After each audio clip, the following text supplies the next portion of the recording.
Bharatiya Janata party సిద్ధాంతాలు, సేవా కార్యక్రమాలను ప్రజల్లోకి తీసుకెళ్లే లక్ష్యంతో నిర్వహించిన కమల వికాసం కార్యకర్తల సమావేశం తిరుపతిలో ఉత్సాహంగా సాగింది. ఈ సందర్భంగా మాజీ ఎమ్మెల్సీ పీవీఎన్ మాధవ్, చామంతి శ్రీనివాస్ మరియు ఇతర నేతలు పాల్గొని పార్టీ బలోపేతంపై దిశానిర్దేశం చేశారు.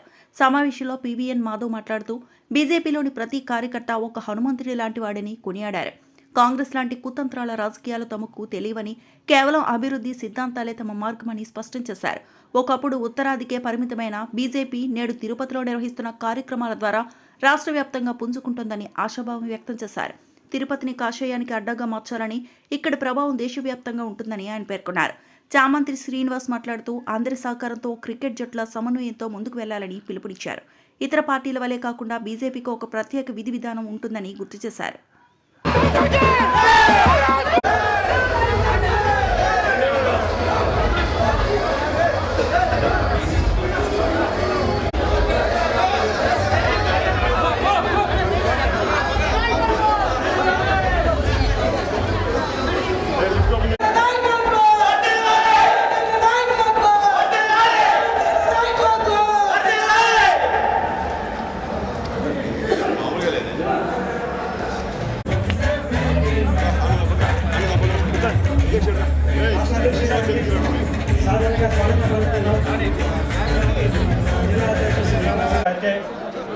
కార్యకర్తలు దయచేసి అందరూ ఖాళీ చేయాలి. ఇక్కడ ఏమున్నా కూడా సోదరులు విశ్వనాథ్ గారు సభా మండపంలో కూర్చున్నటువంటి నాతోటి కార్యకర్తలందరికీ సవినయంగా సంపూర్ణమైనటువంటి సహకారము, దిశ నిర్దేశము వీటన్నిటిని ఒకసారి మనం చచ్చిపోయినారా అని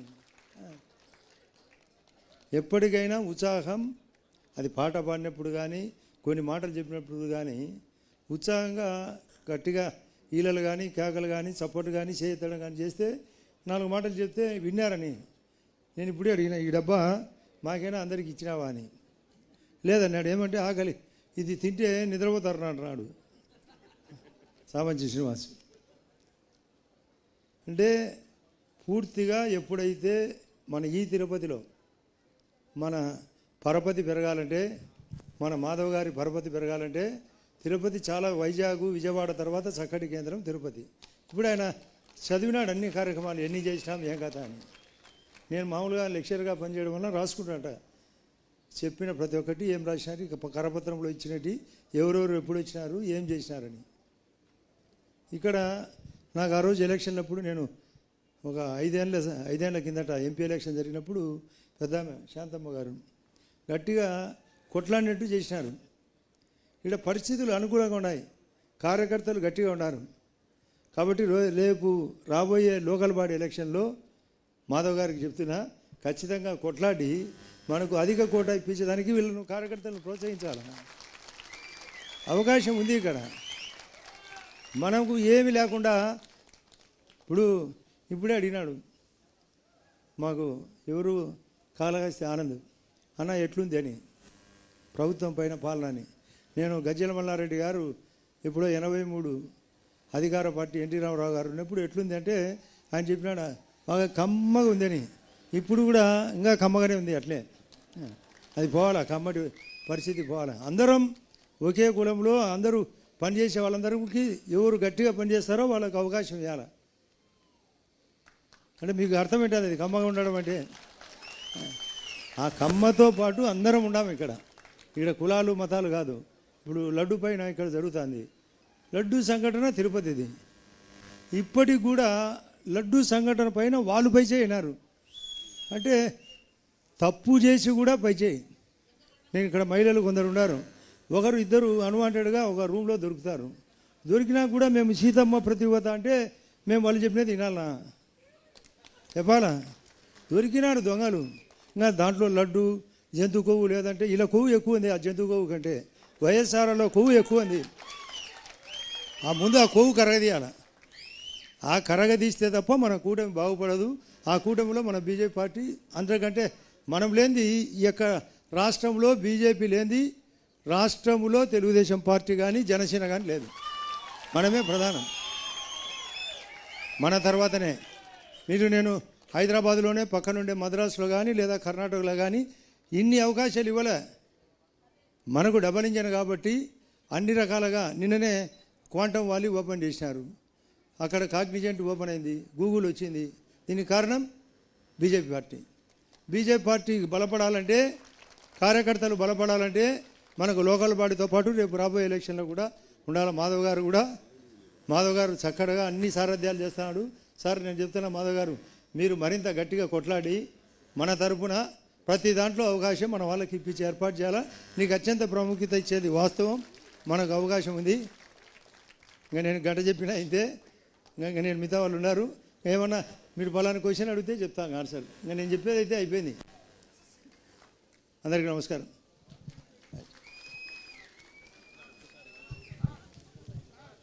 ఈరోజు మనకి వేదంలో ఒక శ్లోకం ఉంది. ఇది పండిత్ దీన్ దయాల్జీ ఎప్పుడు చెప్తుంటారు, కలికి సైనౌ భవేత్